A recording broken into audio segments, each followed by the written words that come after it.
भाईजान, जी भाई साहब जी। आपके पैसे गिर गए हैं। वाह भाई वाह, आप में तो इंसानियत है। वैसे आपकी शक्ल चोरों वाली है, लेकिन अंदर से आप ठीक हैं। आपकी मेहरबानी, ये 100 पकड़े और मैं आपको और भी 100 देता हूँ इनाम में। ये लो। ये मैं रख लूं? रख लो।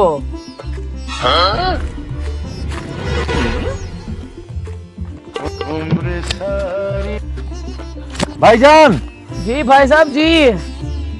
आपके पैसे गिर गए थे। वाह भाई वाह भाई साहब, इस दौर में भी आपने इंसाफ किया है। अल्लाह ताला ऐसे इंसानों को सलामत रखे। ये लो 200, ये लो, और 200 मैं आपको इनाम देता हूँ। ये लो। ये मैं रख लूं? रख लो भाई, रख लो, तुम रख लो।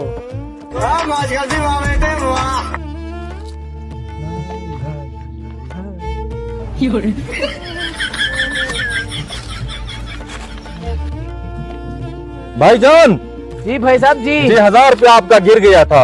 यकीन नहीं आता भाई, ऐसे दौर में भी आप जैसे इंसान जिंदा है। एक और बात बताऊं, इस बार मैं आपको पैसे नहीं देने वाला, क्योंकि मेरे खुद ही काम आने वाले हैं।